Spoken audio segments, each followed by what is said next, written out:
بسم اللہ الرحمن الرحیم۔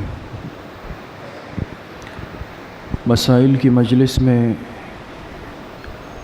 بات چل رہی ہے بیوعات یعنی خرید و فروخت، تجارت، لین دین سے متعلق مسائل چل رہے ہیں۔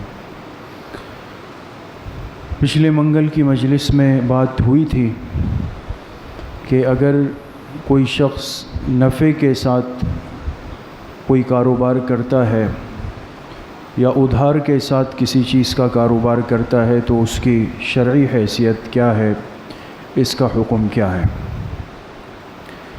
آج جو مسئلہ ہمارے سامنے ہے بہت ہی اہم ہے، اور ہمارے معاشرے ماحول میں خاص طور پہ جس معاشرے میں ہم رہتے ہیں، ہمارے جو ارد گرد کا ماحول ہے، اس میں یہ صورت اور کاروبار کی یہ شکل اپنے عروج پر ہے، اور لوگ بہت زیادہ اس ترتیب کو آج کل اختیار کرتے ہیں، اور وہ ہے قسطوں کا کاروبار، قسطوں پر خرید و فروخت کرنا، قسطوں پر کسی چیز کو بیچنا یا خریدنا۔ قسط تو آپ سمجھتے ہیں نا، ایک ہوتا ہے کسی چیز کو نقد بیچنا، ایک ہوتا ہے کہ آپ کے پاس نقد کی طاقت نہیں، استطاعت نہیں، تو وہ چیز آپ کو قسطوں پر بیچ دی جائے۔ مثال کے طور پہ آپ فریج خریدتے ہیں، موٹر سائیکل خریدتے ہیں، گاڑی خریدتے ہیں، گھر خریدتے ہیں، تو ایک شکل تو اس کی بالکل سیدھی سیدھی ہے جس کو بیع مطلق کہتے ہیں، کہ آپ گئے بھائی کتنے کا ہے، اس نے کہا فریج 60,000 روپے کا ہے، ایک قیمت بتائی، بھائی کچھ کم کر دو، یہ کر دو، وہ کر دو، چلو بھائی 58,000 روپے۔ آپ نے جیب سے پیسے نکالے، اس نے آپ کو فریج کے کاغذات دیے، رسید بنائی، فریج آپ نے گاڑی میں رکھا، گھر لے آئے، 58,000 روپے اس کے ہو گئے، بات ختم ہو گئی۔ اس کو کہتے ہیں یہ نقد معاملہ ہے، یہ نقد معاملہ ہے، یہ بیع مطلق کہلاتا ہے۔ اور یہ جو ہم خرید و فروخت کھانے پینے کی چیزیں ہیں، یہ بیع مطلق ہے، تقریباً یہ نقد معاملات چلتے ہیں۔ لیکن ایک صورت یہ ہے کہ آپ کے پاس 60,000 روپے کی طاقت نہیں ہے اور فریج کی ضرورت ہے، یا آپ موٹر سائیکل خریدنا چاہتے ہیں، آپ کو اشد ضرورت ہے، لیکن موٹر سائیکل جو ہے وہ 90,000 روپے کی ہے، آپ کے پاس وہ رقم پوری موجود نہیں ہے، اور اس سے ملتی جلتی آپ جتنی چیزیں ہیں اس کو لے لیں۔ تو آج کل بہت زیادہ عام ہے ہمارے معاشرے میں، مارکیٹوں میں، تجارتی معاملات میں، کہ بھئی قسطوں پر آپ چیز لے لیں، فلیٹ کی بکنگ کروا لیں، گاڑی لے لیں، ساری چیزیں لے لیں۔ اور یاد رکھیے یہ جو مسئلہ میں عرض کر رہا ہوں یہ عمومی معاشرے کا، بینکوں کا نہیں، اس کی قطعاً بات نہیں ہو رہی، وہ بالکل الگ معاملہ ہے، اس پہ آگے بات آئے گی کہ بینک کی تھرو کوئی چیز خریدنا، لون پر اس کا کیا مسئلہ ہے، وہ الگ بات ہے۔ یہ ایک معاشرے کی بات ہو رہی ہے۔ جیسے آپ کے محلے میں ایک دکان ہے، بھئی قسطوں پر چیزیں ملتی ہے، لکھا ہوا ہے، قسطوں پر رکشے مل رہے ہیں، قسطوں پر موٹر سائیکلیں مل رہی ہیں، یہ مسئلہ کہلاتا ہے۔ تو اب سوال یہ ہے کہ اگر ایک چیز انسان نقد پہ نہیں خرید سکتا اور وہ قسطوں پہ خریدنا چاہتا ہے، کہ آپ کو موقع دے دیا جائے کہ 60,000 روپے آپ کے پاس نہیں ہے، تو آپ ہر مہینے کی 5,000 روپے قسط باندھ لیں اور وہ آپ بھرتے رہیں، تو اگر آپ رقم پوری کر لیں گے تو چیز آپ کی ہو جائے گی۔ قسطوں پر کاروبار کرنا، کسی چیز کی خرید و فروخت کرنا، لین دین کرنا چیزوں کی، یہ بالاتفاق جائز ہے، اور اس کی وجہ سے اگر اس چیز کی قیمت میں کچھ اضافہ کیا جائے تو وہ بھی جائز ہے، لیکن چند شرائط کے ساتھ۔ یہ بڑی اہم بات ہے۔ قسطوں پر کسی چیز کی خرید و فروخت کرنا جائز ہے، اور قسطوں کی وجہ سے اس چیز کی قیمت کو بڑھا دینا، ظاہر سی بات ہے، ہم نقد خریدنے جاتے ہیں، بھائی موٹر سائیکل کہتے ہیں 60,000 کی ہے، لیکن قسطوں پہ خرید رہے ہیں 90,000 کی ہے، ایسا ہی ہے نا، قیمت بڑھ جاتی ہے۔ اور آپ اس پر لے لیں مکانات کو، دکانوں کو، موبائل کو، گاڑیوں کو، رکشوں کو، ہر چیز کو لے لیں، تو چونکہ آپ کی ایک چیز کی قیمت فوری ادائیگی نہیں ہو رہی بلکہ اس میں ایک عرصہ لگے گا، نقد ادائیگی نہیں ہو رہی، تو وہ بیچنے والا اس وجہ سے اس کی قیمت کو بڑھا رہا ہے کہ مدت زیادہ لگے گی، تو اس مدت کے بڑھنے کی وجہ سے قیمت کو بڑھا دینا، آیا یہ شرعاً جائز ہے یا جائز نہیں ہے؟ جائز ہے، لیکن چند شرائط کے ساتھ، اور وہ سمجھنا بہت ضروری۔ لہٰذا اگر قسطوں کی چیز میں ان شرائط کا لحاظ ہے پھر تو بات صحیح ہے، لیکن اگر ان شرائط میں گڑبڑ ہوئی، اونچ نیچ ہوئی جیسے ہوتا ہے، تو یاد رکھیں وہ معاملہ جائز نہیں رہے گا۔ وہ میں آپ سے اب عرض کرتا ہوں، وہ کیا شرائط ہے؟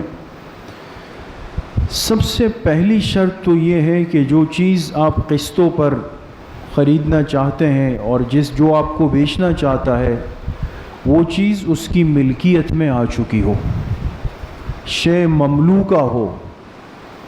آپ سمجھ رہے ہیں؟ یہ نہیں ہے کہ اس نے کہا کہ جی بائک ہے اور میں منگا لوں گا آپ کے لیے حیدرآباد سے، لاہور سے، کمپنی سے، ابھی اس کے پاس کچھ بھی نہیں ہے ہاتھ میں، اس کی ملکیت میں آئی ہی نہیں، لیکن اس نے آپ کے ساتھ پورا ایک معاملہ کیا، کاغذات بنائے، لکھت پڑھت کر لی اور سب کچھ طے ہو گیا، آپ سے اس کی پہلی قسط بھی لے لی۔ بائک کہاں ہے؟ رکشہ کہاں ہے؟ وہ جی 3 دن بعد آ جائے گا وہاں سے۔ تو جو چیز اس بیچنے والے کی ملکیت میں نہیں آئی، بہت غور سے سنیں، ابھی تک اس کی ملکیت میں نہیں آئی، یہ اس چیز کو آگے قسطوں پر نہیں بیچ سکتا۔ آپ سمجھ گئے؟ یہ شرط اول اور بنیادی ہے۔ لہذا اس کی دکان میں آ جائے، اس کی کمپنی میں آ جائے، اس کے اختیار میں آ جائے، پھر بالکل صحیح ہے۔ تو پہلی شرط یہ ہے کہ جو چیز آپ قسطوں پہ خرید رہے ہیں، بیچنے والا بیچ رہا ہے، وہ چیز اس کی ملکیت میں آ چکی ہو، اختیار میں آ چکی ہو۔ ایک دوسری شرط یہ ہے کہ نقد یا ادھار میں سے جو معاملہ کرنا ہے اس کو اسی مجلس میں متعین کر دیا جائے۔ اس بات کو بہت غور سے سمجھیں،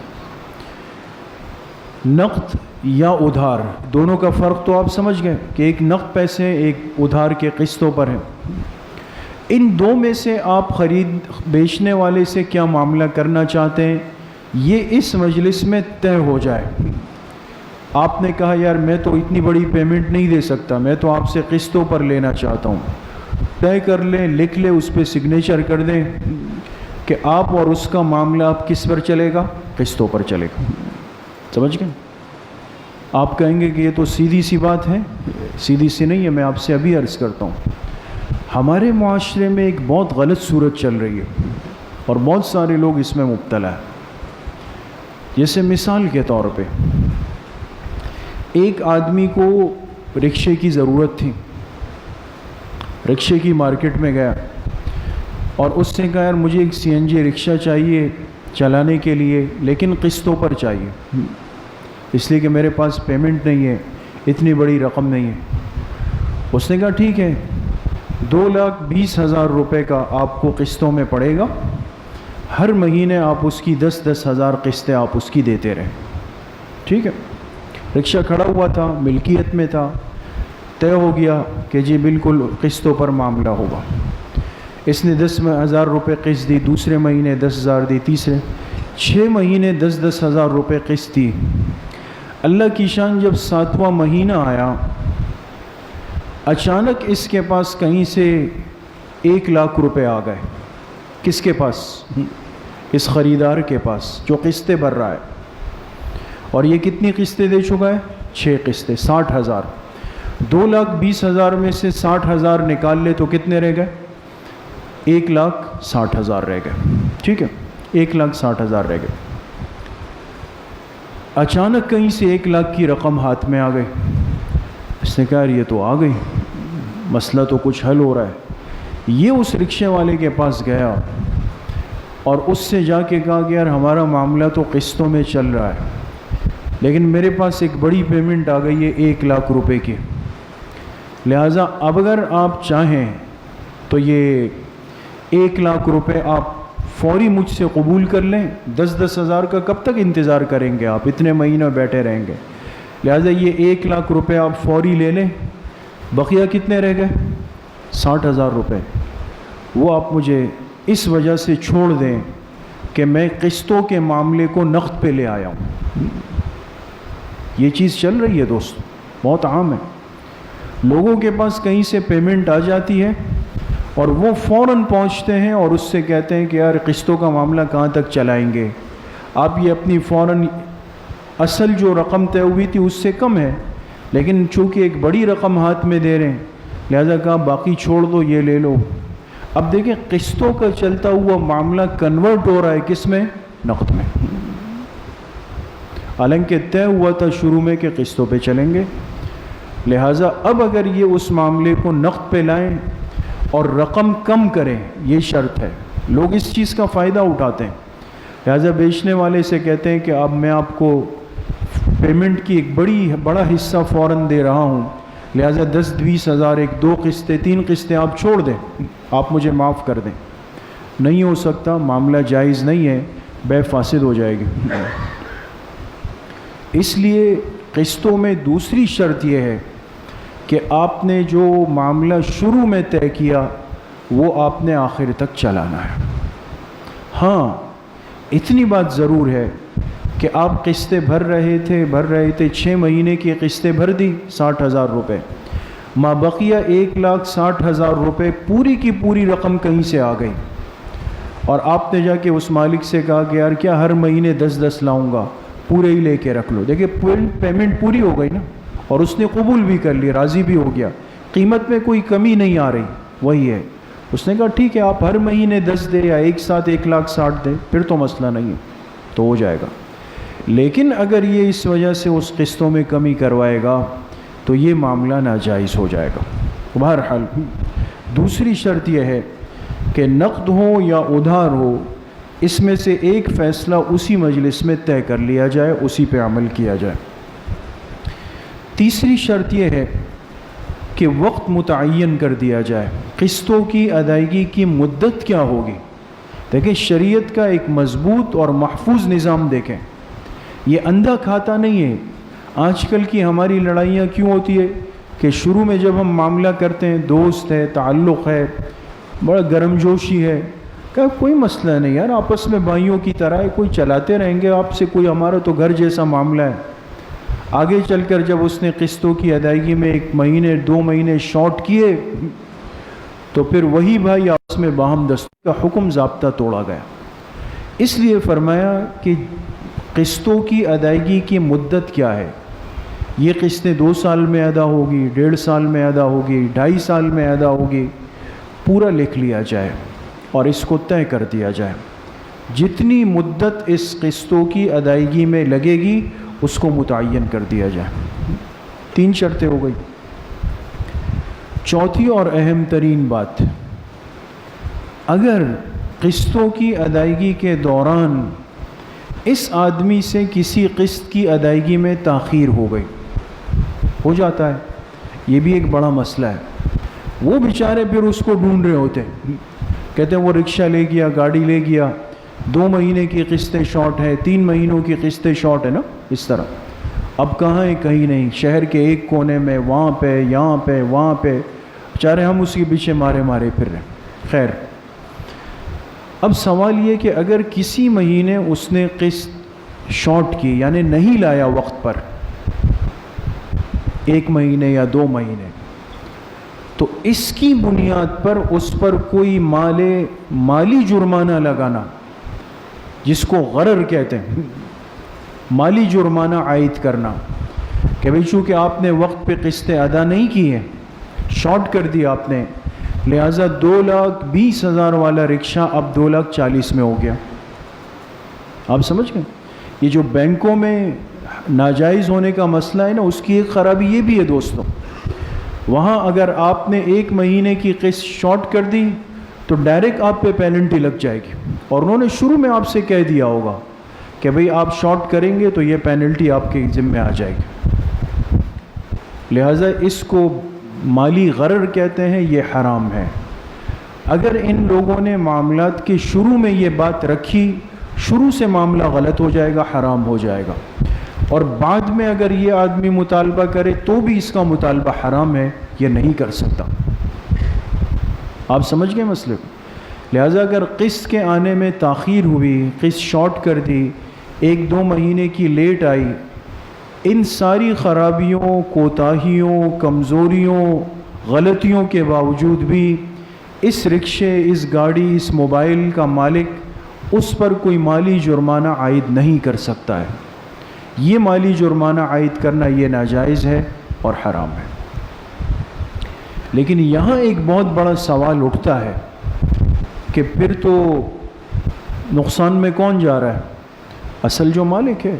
ایک تو اس نے اس کو چیز بیچی، دوسرا وہ اس کی قسطیں لانے میں ٹال مٹول کر رہا ہے، اس کے ساتھ جو ہے وہ ہاتھ کر رہا ہے، اور آپ کہہ رہے ہیں کوئی اس پر جرمانہ بھی نہ لگایا جائے. تو لہٰذا اس کو کیسے گرفت میں کیا جائے، قابو میں کیا جائے؟ اس لیے یہ چیزیں پہلے سمجھ لینی چاہیے.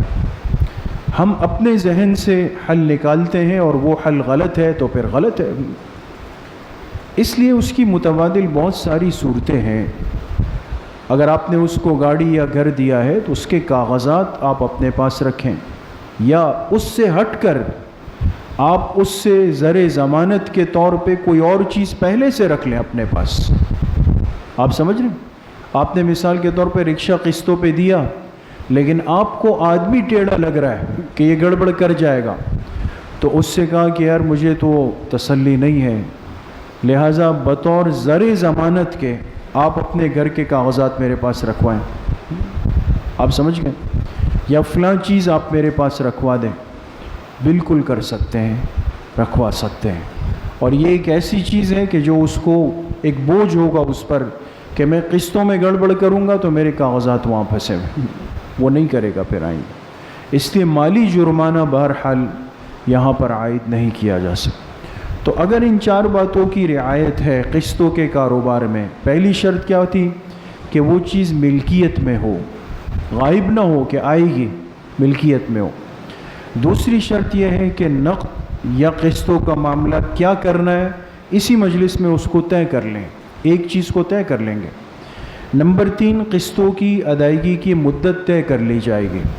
اور نمبر 4، اگر کسی قسط کی ادائیگی میں تاخیر ہوئی، ڈیلے ہوا، تو اس وجہ سے اس آدمی پر کوئی مالی جرمانہ عائد نہیں کر سکتے، البتہ اس کی کوئی متبادل شرعی صورت ضرور اختیار کی جا سکتی. آپ سمجھ گئے؟ تو اگر یہ 4 چیزیں ہیں تو اس کی وجہ سے بالکل قسطوں پر کوئی بھی چیز بیچی جا سکتی ہے، خریدی جا سکتی ہے. یہ تو ایک بات ہو گئی. ایک اور اس کے ضمن میں ایک مسئلہ ہے. یہ تو چیز ہے نا، گاڑی ہے، رکشہ ہے، موبائل ہے، گھر ہے. اچھا، ایک صورت یہ ہوتی ہے کہ کسی آدمی کو پیسوں کی ضرورت ہے، اور یہ شکایت بھی بہت ملتی ہے کہ بعض لوگ اس میں مبتلا ہیں. مثال کے طور پہ مجھے 1 لاکھ روپے کی اشد ضرورت اچانک پڑ گئی، اب میرے پاس نہیں ہے. کسی کی اس کے پاس نے کہا حالات خراب ہے، اس نے کہا حالات خراب ہے، اس نے کہا حالات خراب، کیا کروں؟ بھئی وہ ایک فلاں صاحب ہے، وہ کچھ ترتیب کرتے ہیں، آپ ان کے پاس جائیں، ان سے لے لیں، اور وہ پھر آپ سے تھوڑا تھوڑا کر کے وصول کر لیں گے. ٹھیک ہے جی. میں ان کے پاس گیا، جی مجھے 1 لاکھ روپے چاہیے. اچھا کب دیں گے؟ جی انشاءاللہ میں ہر مہینے آپ کو 10-10 ہزار روپے اپنی تنخواہ میں سے دیتا رہوں گا، تو 10 مہینوں میں 1 لاکھ روپے پورے ہو جائیں گے. تو اس نے کہا جی میں آپ کو 1 لاکھ روپے تو دے رہا ہوں، اور آپ مجھے قسطیں دیتے رہیں، لیکن آپ مجھے 10-10 ہزار کی 12 قسطیں دیں گے، تو کتنے ہو گئے؟ 1,20,000. اب یہ 20,000 جو ہے یہ کس کھاتے میں آ رہے ہیں؟ آپ سمجھ گئے؟ یہ چیز بھی زبردست عروج پہ ہے. بہت سارے ہمارے مسلمان بھائی اس فعل حرام کے اندر مبتلا ہیں.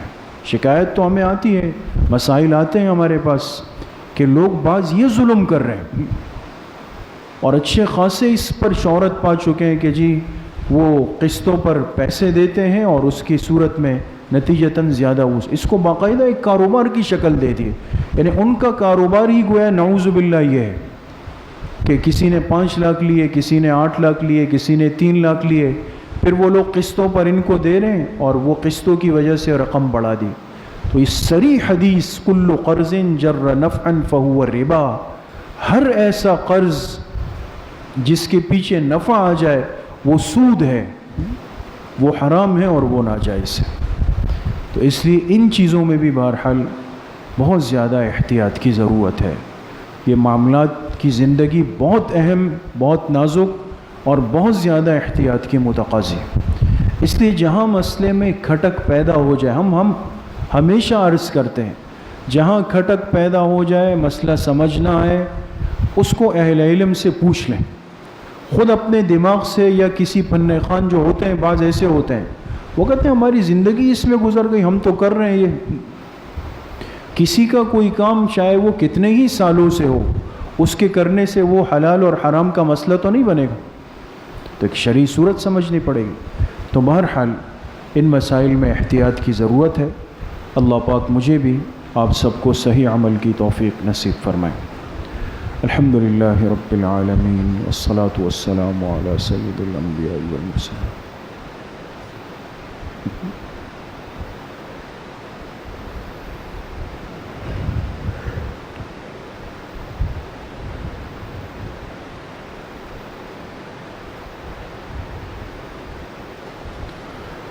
وصلی اللہ وسلم علی نبینا محمد وآلہ واصحابہ اجمعین برحمتک یا ارحم الراحمین۔